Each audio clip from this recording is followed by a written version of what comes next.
I take thee to my wedded husband or wife to have, to hold from this day forward, for better or for worse, for richer or for poorer, for sickness and in health, to love and to cherish, till death us do part, according to God's holy ordinance, and thereto I give thee my throat.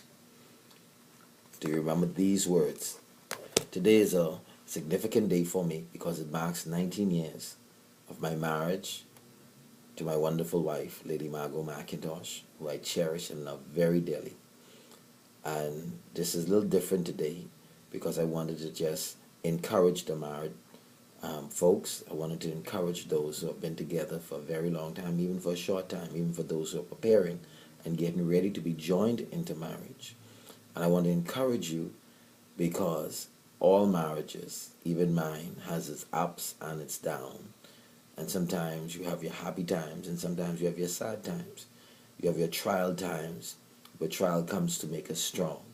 One of the things I like to encourage folks to do is don't even talk or even think or contemplate with divorce, because I believe that all marriages can work. If you go back to the same thing that brought you together, then you've got to hold on to that because it's going to keep you.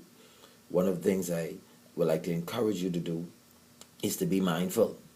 And I'm very concerned of those folks who always say, leave that man, leave that woman. The thing about it is that you've invested your time, you've invested your love, you've invested your trust in someone. And I don't think you should just let it go so easily. Things like marriages and love is something worth not just praying for, but also fighting for. So you've got to hold on to that which you believe is yours. And you've got to trust that God will keep you and bring you out. There are times that you're going to be tested, but you've got to come through. You've got to trust that man. You've got to trust that woman. Sometimes we trust in what people say, what people tell us that we should or should not do. But you've got to go back to remember that you know that individual. You know their heart. You know their spirit. And that's what you've got to go back at times. And I want to encourage you today, Facebook. I want to encourage you today, YouTube. All of you who are married. Today is 19 years for me. I don't know, some of you may be many more, or some of you may be many less. But however the case may be, hold on to what you got, because you don't know what you will end up getting. So I want to say to you, those folks who are telling you to divorce and let go, let me tell you this now. You've invested all that time in that individual.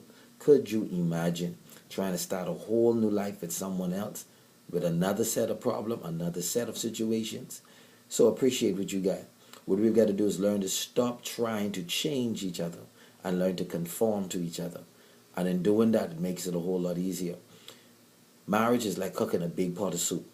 But there's two ingredients that is very important, and it's from the Bible, that we need to apply to the soup. Number one, we've got to go to the Bible. We've got to go back to the Bible, man. The Bible says that we ought to love our wives, even as Christ loved the church. And if you love her, you won't hit her. You won't beat up on her. You won't push up on her. You wouldn't talk down to her. You wouldn't say things that would make her feel down. You'll always encourage her. You'll always strengthen her. You'll always support her and be there for her. And men, I know that there's an ego that we sometimes have, but sometimes we got to say sorry. Sometimes we've got to admit that we're wrong. And most of the time we are, but we just hate to admit. But if we could bring ourselves to the place to say, I'm sorry and I was wrong, it makes our marriages and our relationships a lot easier. The second ingredient to you women, and it's from the Bible. The Bible says you ought to obey. You ought to obey your husband. You ought to obey. And that's simple. That means that you've got to be prepared to be submissive. You've got to be prepared to be humble. You've got to be prepared to hear. You can't want to rule the husband, rule the house, rule the money, rule the situation. It just can't work because that's not Bible. Go back to the promises and the vows that you made to each other. Hold on to the commitment. Hold on to the vow. Trust God in all things. And remember that God has blessed you. And you've got to continue to trust God and hold on to God's unchanging hand. And once again, from Revelation Faith, YouTube, Facebook, word of encouragement from Pastor McIntosh.